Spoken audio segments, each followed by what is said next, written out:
이번 영상에서는 제4단원 묘사의 구조와 시점 대단히 중요하죠. 시는 묘사가 전부입니다. 그리고 그 묘사의 구조하고 시점을 잘 봐요. 어떤 것들이 있느냐. 첫 번째, 서경적 구조와 시점, 심상적 구조와 시점, 서사적 구조와 시점, 시점의 가치, 이 세 가지 반드시 알아두세요. 네. 그리고 점점 자세히 할 건데요. 복습합니다. 부분의 시적 표현이 작품 전체와 조화를 이루지 못하여 작품의 구조를 허약하게 만든다. 이거 시적 표현을 멋있게 쓰다가 작품 전체와 조화를 이루지 못하면 작품의 구조가 허약해진다는 것. 네. 그러니까 시적 표현을 하더라도 작품 전체와 조화를 이룰 수 있는 표현을 해야지 생뚱맞는 표현이 들어가면 안 된다는 거죠. 네. 그 다음에 공유할 수 있는 경험인가에 대한 인식이 없이 시적 표현을 할 때는 그 경험이, 저 과거 경험을 쓸 때는 공유할 수 있는 경험인가, 타자와 나의 경험이지만 타자와 공유할 수 있는 경험인가에 대한 인식이 있어야 돼요. 초보 시인들이 가장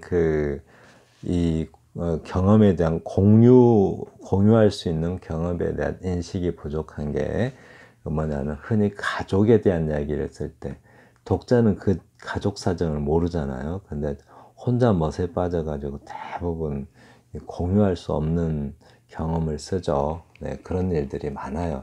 그럴 때는 어떻게 해야 돼요? 주관적 폐쇄성에 빠지기가 쉽다라고 합니다. 즉, 자기만 아는 세계가 돼버리죠. 공유할 수 없는, 독자와 소통이 안 된다라고 해요. 그러면 어떻게 해야 될 것인가? 비유를 할 때 차이성 속의 유사성을 근거로 하여 비유하듯이 경험 사실을 진술할 때도 그러니까 자기만의 경험이면 타자와 경험할 수 있도록 구체화하든지, 타자도 느낄 수 있게 자기가 보고 느낀 것을 독자도 보고 느낄 수 있게 하든지, 공유할 수 있는 경험을 이야기하든지, 네, 그렇게 해야 된다고 합니다. 네, 잘 기억해 두시고 한 번 더 읽어보세요. 네. 묘사의 구조와 시점, 이번에 다룰 건데요. 시는 묘사가 전부죠. 거의 묘사 잘하면 시 끝난 거죠. 묘사의 구조와 시점, 시적 묘사란 대상의 지배적인 인상, 이거 한 100번 하고 있죠. 지배적인 인상을 형상화하는 언술 행위이다. 언어로 펼쳐가는 행위, 그러니까 언어로 자세히 말하는 걸 언술이라고 하죠. 언어로 자세히 말하는 행위다. 형상화한다, 이 말은 대부분 뭐예요? 눈으로 볼 수 있게 시각화한다, 감각화한다 라는 뜻이죠. 감각화하면 여러 가지 감각이 있지만 시에서는 대부분이 시각화죠. 네, 그게 이제 형상화. 형태가 있어야 눈으로 볼 수가 있잖아요. 눈으로 볼 수 있게 표현하는 거죠. 네. 묘사는 나타나 보이는 것을 현시라고 하죠.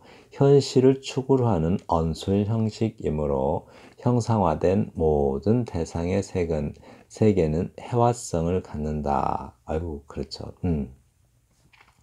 형상화, 즉 눈으로 볼 수 있게 된 모든 대상의 세계는 해화성을 갖는다. 해화성, 그림에 색이 들어가면 해화라고 하죠. 그림은 그림인데 채색된 그림을 주로 해화라고 해요. 그래서 그림 해자, 그림 화자잖아요. 처음에 선으로 그리고 색으로 그리는 것을 해화라고 해요. 그림이 2번 그려져 있죠. 이렇게. 네, 그걸 해화라고 합니다. 그 해화성은 대상의 특성에 따라 대체로 서경적 구조, 심상적 구조, 서사적 구조로 나뉜다. 이거 순서대로 외워두세요. 원래 서경적 구조, 서사적 구조 이렇게 외우기 쉽죠. 근데 심상적 구조를 가운데 넣어둔 이유가 있습니다. 그래서 서경적 구조, 심상적 구조, 서사적 구조 이렇게 순서대로 자꾸 외워두세요. 이거 시점의 종류 반드시 잊어버리지 않도록 외워두세요. 물론 뭐 저랑 계속 수업 같이 하시면 저절로 외워지겠지만 고정 시점, 고정 시점, 이동 시점, 회전 시점, 영상 조립 시점 이 네 가지가 있어요. 시점 네 가지 꼭 기억해 두세요. 네, 시점 네 가지입니다. 네, 작품 들어갑니다. 네, 통영, 백석, 백석. 잠깐만요. 여기 제가 이 서경에 대한 설명을 안 하고 그냥 넘어가 버린 것 같아요. 서경 하면은 서가 펼서자에 경치가 벽경자잖아요. 그러니까 경을 펼친다 이런 뜻인데, 네, 뭐 무슨 경에 해당되는 게 뭐 벽경자니까 풍경을 말하는데 경에 해당되는 게 뭐 있을까요? 풍경도 있고 전경도 있고 뭐 광경도 있고 또 뭐 장경도 있죠. 광경, 장경, 배경, 또 뭐 경치 이런 것들을 경이라고요. 이런 것들을 펼치는 시를 서경시라고 하죠. 네, 그런 구조를 서경적 구조 그리고 시점 종류 꼭 알아두세요. 네, 작품 들어갑니다. 통영, 백석 하면은 떠오르는 시가 뭐가 있을까요? 맷새 소리가 있네요. 맷새 소리. 무슨 나타샤 있었던 것 같고, 제가 개인적으로 좋아하는 백석 시인의 시는 여승과 맷새 소리입니다. 굉장히 충격이 컸던 시였어요. 네. 작품 들어갑니다. 통영, 백석. 통영장 낮때 들었다. 갓 한입 쓰고 건시 한 접 사고 홍공단 당기 한감 끊고 술 한 병 받아들고 화륜선 만져보려 선창 갔다. 오다 가순에 들어가는 주막 앞에 문둥이 품바 타령 듣다가 열일의 달이 올라와서 나룻배 타고 판대목 지나간다 간다. 다시 한번 읽을게요. 통영, 백석. 통영장 낮때 들었다. 갓 한입 쓰고 건시 한 접 사고 홍공단 당기 한감 끊고 술 한 병 받아 들고 화륜선 만져보려 선창 갔다. 오다 가순에 들어가는 주막 앞에 문둥이 품바 타령 듣다가 열일의 달이 올라와서 나룻배 타고 판대목 지나간다 간다 라고 합니다. 네. 뭐 이렇게 생각나는 시 없어요? 이런 시 생각나는 시가 좀 있을 법도 한데, 그죠? 좀 언급하기가 조금 분위기가 달라서 좀 다르긴 하네요. 자, 봐요. 통영 동네 이름이죠. 통영 어디 있는지 아시죠? 통영 낮때 들었다. 통영 낮때 들었다 하면은 막 통영장으로 막 급하게 간 것을 말하죠. 통영장에 급히 갔다. 갓 한입 쓰고 건시 한 접 사고 홍공단 당기 한감 끊고 술 한 병 받아들고 장을 다 봤네요. 이렇게 갓 한입 쓰고 차림새 건시 한 접 사고 시장 한 가지 봤죠. 홍색 공단이라는 게 비단이죠. 네, 조금 두꺼운 비단을 공단 탱기죠. 네, 그래서 붉은색 비단 탱기 한감 끊고 단기가 천 이름인 것 같아요. 네, 비단. 네, 한감. 감은 비단 파는 단위죠. 그러니까 한감 하면은 한근 두근 하듯이 한감 두감 이렇게 파는 건데, 한감이면 치마 하나 정도 만들 수 있다고 해요. 한감 끊고 술 한 병 받아들고, 네, 장보기죠. 여기는 장보기의 모습입니다. 화륜선 만져보려 선창 갔다 라고 합니다. 선창이 뭐죠? 선창, 부두가 있고 선창이 있고 항구가 있고 항만이 있고 포구가 있고 뭐 막 그러죠. 네, 좀 그런 거 알아두세요. 부두는 부두가 뭐죠? 부두가에 이런 말 많이 하는데 제가 이 단어들 이해하는데 몇 년 걸린 것 같아요. 네, 이 단어들 굉장히 헷갈려 가지고 한참 공부했었던 것 같아요.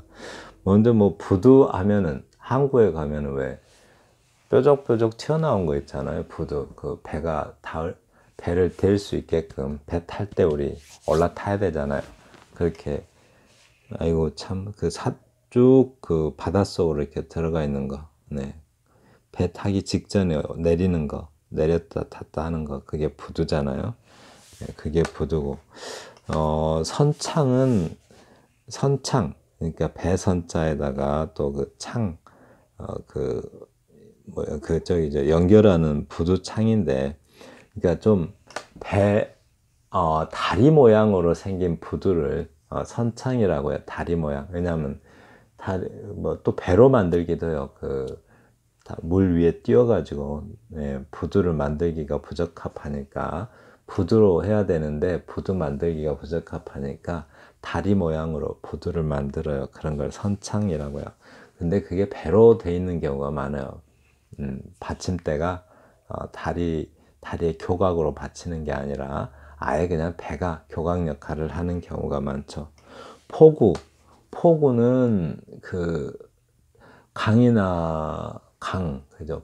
강하고 바다 사이에 있는 그 뻘로 돼 있는 부분이 있죠. 예, 그 배가, 물론 뭐 배가 드나들 수도 있고, 그 바닷물이 드나드는 곳. 네, 그게 이제 포구죠, 포구. 거기에 이제 뭐 작은, 선착장 같은 것도 있고 그러죠. 항구는 부두가 설치되는 게 항구예요. 부두가 설치되어 있는 장소가 항구죠. 또 항만이라는 단어도 있죠. 항만은 주로 그 물류, 뭐 부산 항만 같은 거 있잖아요. 그런데 물류 담당하는 큰 그 항구를 항만이라고 합니다. 항구가 있는 만이죠. 그러니까 만. 네. 자, 그 다음에 또 그래서 활윤선, 증기선이죠. 증기선 만져보려 선창 같다. 오다 가순에 오다 가순에 들어가는 주막 앞에, 가순에는 어디 동네 이름인 것 같아요. 가순에 들어가는 주막 앞에 문둥이 품바 타령 듣다가, 여기는 선창이었고 또 여기는 뭐 이상한 게 나오죠. 이렇게 어디 공연장이죠. 야외 공연장, 품바 타령, 품바 공연장. 그리고 열일에 달이 올라와서 나룻배 타고 판대목 지나간다 라고 했는데요. 열일의 달은 왜 보름달이 가장 둥근 달이잖아요. 근데 이제 13일, 14일째 되는 달도 뭐 이렇게 조금 이지러진 상태이긴 하지만 커가는 달이죠. 그런데 11일에 된 달은 보름달이었다가 살짝 이지러져 가지고 작아져 가는 달이잖아요. 그러니까 뭐랄까요, 달항아리라고 있어요. 달이 살짝 이그러진 모양처럼 생긴 항아리, 그 모양을 열일의 달이라고 합니다. 그래서 보름이 살짝 지난 날, 열일에죠. 17일이니까 그 달이 올라와서 나룻배 타고 판대목 지나간다 라고 합니다. 네, 여기서 보면 먼저 이렇게 시장이 나오죠. 시장. 그리고 장보기가 나와요. 이렇게 장보기. 그리고 또 장소가 이동해 가지고 선창이 나와요. 이렇게 계속 장소가 옮겨가지고 이렇게 가수네라는 동네가 나오고 품바 타령하는 공연장이 나와요. 그리고 또 나룻배 타고 판대목이 나와요. 어느 동네로 가고 있죠.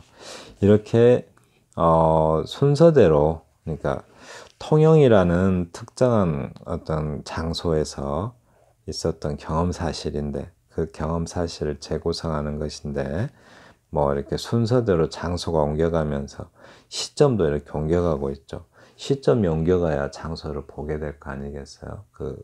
뷰라고 하잖아요. 우리가 창밖에 보이는 장면들을 뷰라고 하는데, 그걸 우리는 관점이라고 할 수가 있겠죠. 그러니까 시점이 옮겨가야 관점도 이렇게 나오죠. 관점이 여러 개 보이잖아요. 즉, 그래서 이렇게 관점이 여러 개 나오는 것은 시점이 이동하기 때문이죠. 시점은 카메라라고 할 수가 있겠죠. 카메라가 이동을 하니까 이렇게 장면이 계속 변하는 것이겠죠. 이런 것을 뭐라고 불러요?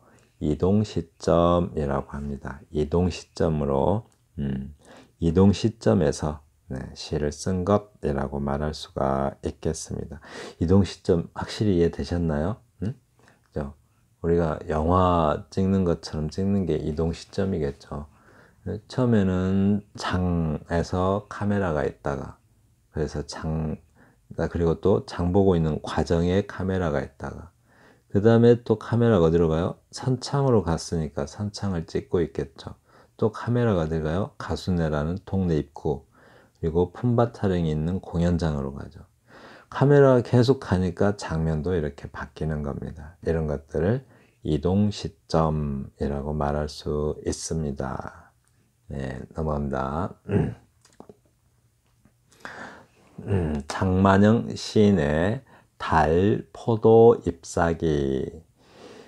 순이 벌에우는 고풍한 뜰에 달빛이 밀물처럼 밀려왔구나. 달은 나의 뜰에 고요히 앉아있다. 달은 과일보다 향그럽다. 동해바다 물처럼 푸른 가을 밤. 포도는 달빛이 스며 곱다. 포도는 달빛을 머금고 익는다. 순이 포도 넝쿨 밑에 어린 잎새들이 달빛에 젖어 호젓하구나 라고 했어요. 여기는 어때요? 장면이 이동하나요? 장면 바뀌는 게 없죠. 그냥 뜰이죠. 뜰. 네, 포도가 익어가는 뜰을 지금 보고 있어요. 포도가 익어가는 뜰을 보고 있는데, 그러니까 화자가 그러니까 화자가 카메라라면 카메라가 위치한 지점도 하나고, 보고 있는 그 각도, 즉 관점도 하나인 거죠. 시점도 하나, 관점도 하나, 이렇게 돼 있는 것을 고정 시점이라고요. 포도가 익어가는 그 뜰 하나에 다 고정되어서 다 보고 있어요. 벌레우는 고풍한 뜰에 달빛이 밀물처럼 밀려왔구나, 이렇게 표현했잖아요. 달빛이 착 깔려 있어요. 네, 이런 서경시들은 참 읽기가 좋아요. 달은 나의 뜰에 고요히 앉아있다. 달은 과일보다 향그럽다. 과일이 향그러운데 달빛 때문에 보고 있어서 달빛이 향그럽다고 말하고 있습니다.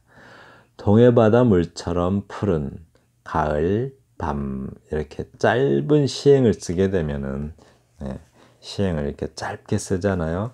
뭐 어떤 효과가 있어요? 대상을 강조해서 좀 부조하는 효과가 있죠. 그러니까 대상이 확 드러나게 하는 효과.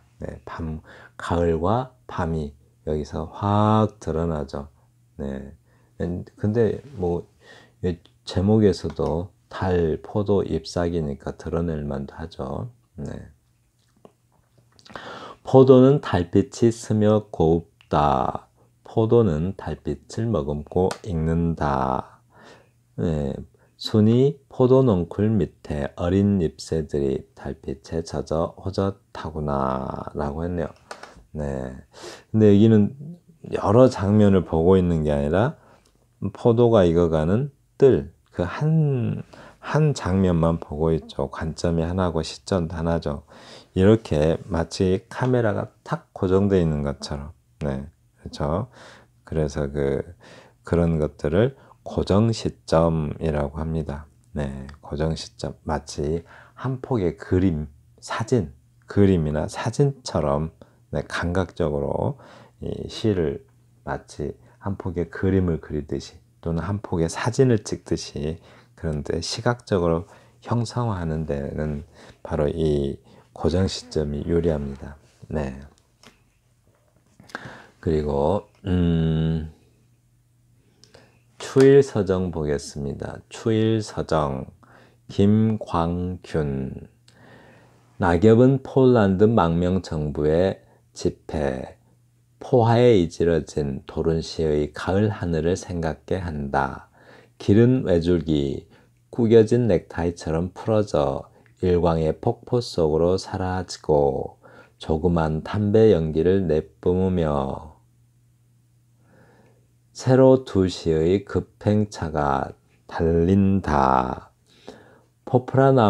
포프라나무의 근골 사이로 공장의 지붕은 흰 이빨을 드러내인 채 한가닥 구부러진 철책이 바람에 나부끼고 그 위에 세로팡지로 만든 구름 하나, 자욱한 풀벌레 소리 밭길로 차며 홀로 황량한 생각 버릴 곳 없어 허공에 띄우는 돌팔매 하나, 기울어진 풍경에 장막 저쪽에 고독한 반원을 긋고 잠기어 간다.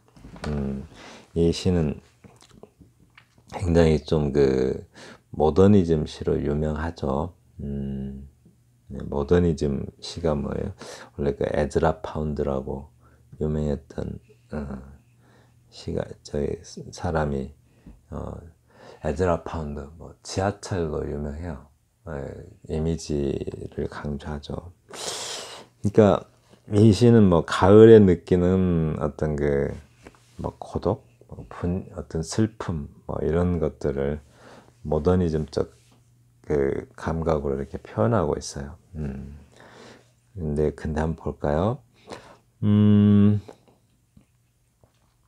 자, 처음에는 낙엽이라는 걸 보고 있죠. 낙엽은 폴란드 망명정부의 집회, 포화에 이지러진 이게 뭔지 조금 망명정부 집회는 쓸데없는 뭐 별로 가치가 없는 거죠. 망명정부의 집회가 어디다 쓰겠어요. 그죠?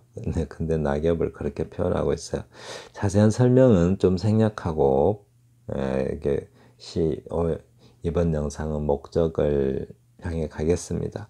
포화에 이지러진 도른시의 가을 하늘을 생각게 한다라고 하고 있습니다. 네. 그리고 또 기른 외줄기 구겨진 넥타이처럼 풀어져 일광의 폭포 속으로 사라지고 조그만 담배 연기 뿜으며 세로 2시 밑에 세로 2시의 급행차가 들을 달린다라고 하고 있는데요. 여기서는 작가가 어떤 공간, 특정한 공간을 보고 있지만 어떤 하나에 딱 집중되어 있는 것이 아니라 한마디로 눈에 닿는 대로 마치 그 한 바퀴 돌면서 이렇게 그러니까 카메라가 물론 이거 시점부터 먼저 볼까요? 이거를 회전 시점이라고 하는데요. 회전 시점 영어를 좀 봐요. 이렇게. 왜냐면은 패노라믹 아이고 이게 영어가 이상해졌네. 패노라믹 뷰라고 해요. 이거는 왜 여기서는 포인트라는 말을 안 쓰고 패노라믹 뷰, 파노라마라는 말 많이 들어봤죠. 원래 파노라마는 교회에서 홀에 있으면은 한 바퀴 뺑 자기가 돌 수가 있잖아요. 이렇게 돌 수가 있으면 그 한 바퀴 뺑 돌면은 마치 그 광야 한가운데 서서 그 한 바퀴 뺑 360도의 어떤 풍경이 있는 것처럼 그림이 그려져 있었다고 해요. 그래서 펜이라는 말이 이 펜, 전부라는 뜻이에요. 펜. 네. 판아메리카 그러면 전미 대륙 할 때 판아메리카라고 하죠. 이렇게 전부라는 뜻이고 오라가 경치라는 뜻이에요. 그래서 경치 전체 한 바퀴 경치 전체를 도는 그런 관점, 뷰라는 뜻이에요. 이렇게. 그래서 한국말로 번역할 때는 뭐라고 회전망이라고 하고 뭐 또 전체 전망 이렇게 번역도 하는데 여기 저자께서는 회전 시점이라고 번역을 했습니다. 네. 그래서 이 회전 시점처럼 이렇게 돌아가는데 자 봐요. 이제 낙엽을 보고 있죠. 낙엽은 폴란드 망명 정부에 이지러진 낙엽은 폴란드 망명 정부의 집회 포화에 이지러진 이렇게 표현하고 있는데 그러니까 이제 그대로 읽어갈게요. 도른시의 가을 하늘을 생각하게 한다. 낙엽 보고 있고 또 가을 하늘 보고 또 외줄기 보고 계속 돌아가요. 이렇게 일광의 폭포 속으로 사라지고 조그만 담배 연기 뿜으며 새로 2시에 급행차가 지나가고 장면이 계속 바뀌어가죠. 이렇게 네, 계속 바뀌어가는 것, 이것을 파노라마적이라고 해요. 파노라마. 네, 마치 한가운데 내가 카메라 한가운데 탁 고정돼 가지고 한 바퀴 뺑 360도 도는 것처럼, 도는 장면이 계속 나오는 것처럼 되는 것, 그것을 파노라마라고 합니다. 포프라나무 근골 사이로, 또 여기로 또 장면이 바뀌죠. 포프라나무는 뭐죠? 미루나무라고 그러죠. 버드나무. 그거를 포프라나무라고 하는데, 포프라나무 근골 사이로 공장의 지붕은 흰 이빨을 드러낸 채 또 공장으로 가죠. 한 가닥 구부러진 철책이 바람에 나부끼고 또 철책으로 가요. 공장을 철책이 좀 두르고 있나 봐요. 그 위에 서로팡지로 만든 구름 하나, 자욱한 펄벌레 소리 발길로 차며, 여기서부터 이제 또 세로팡지 그러면 셀로페인이라고, 우리 셀로판지라고 아시죠? 셀로판지, 채색되어 있는 종이, 종이라고 해야 될까? 좀 종이하고는 다르죠. 자욱한 풀벌레 소리 발길로 차며 홀로 황량한 생각 버릴 곳 없어. 이건 이제 또 이거는 왠지 조금 이제 황량한 생각, 왠지 이제 주관적 그 표현이죠. 그 황량한 생각을 버릴 길 없어. 허공에 돌팔매 하나. 돌팔매 하나 던진대요. 돌팔매가 뭐죠? 누군가를 때리기 위해서 던지는 돌을, 또는 그 행위를 돌팔매라고 하죠. 돌팔매 하나. 그리고 기울어진 풍경의 장막 저쪽에 고독한 반원을 긋고 잠기어 간다라고 하고 있습니다. 그러니까 이제 이렇게 계속 바뀌는데, 또 풀벌레 뭐죠, 이 허공에 돌팔매 하나 던지는 장면 나오고, 또 풍경 장막, 기울어진 풍경의 장막 저쪽에, 네, 우리가 눈앞에 보이는 풍경이 있으면 그걸 장막으로 생각하고 그 뒤에까지 또 장면이 나오고 있네요. 고독한 반원을 긋고 잠겨 간다. 이 돌팔매를 딱 던졌는데, 왜 던졌어요? 이렇게 뭔가 아까 어디 있었는데, 예, 황량한 생각 버릴 곳 없어. 이 황량한 생각을 돌에 실어서 버리려고 하죠. 그런데 돌이 어떻게 돼요? 고독한 반원을 긋고 다시 떨어져요. 네, 그러니까 시인은 어떤 가을의 어떤 고독함, 그런 황량함에서 벗어날 수가 없는 거죠. 다시 떨어지니까. 네, 자기가 그걸 던지지만 다시 떨어져요, 땅으로. 그래서 이렇게 이제 표현하는 것들, 그죠? 이렇게 장소가 계속 바뀌면서 한 바퀴 뺑 도는 듯한, 자기 어떤 시점은 가장 가운데 있고, 그죠? 관점이 한 바퀴 뺑 돌아 있어요. 관점이 360도로 있죠.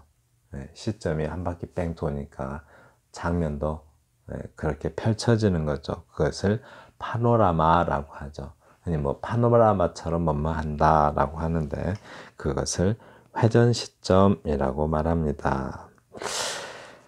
네, 지금까지 이 시점의 종류에 대해서 알아봤는데요. 네, 꼭 이번 거는 아주 안 보고 다 말할 수 있을 만큼, 네, 꼭 외워두세요. 외워두셔야 돼. 이거 서경적 구조, 심상적 구조, 서사적 구조 세 가지. 그리고 고정 시점, 이동 시점, 회전 시점, 영상 조립 시점. 이건 다음 시간에 할 거고요. 다시 한번요. 서경적 구조, 심상적 구조, 서사적 구조. 오늘 서경적 구조 설명 제대로 들으셨나요? 그리고 고정 시점, 이동 시점, 회전 시점. 이거 한 번에 그냥 다 했죠. 회전 시점. 그리고 영상 조립 시점 있습니다. 네, 지금까지 서경적 구조와 시점에 대해서 네, 알아보았습니다. 감사합니다.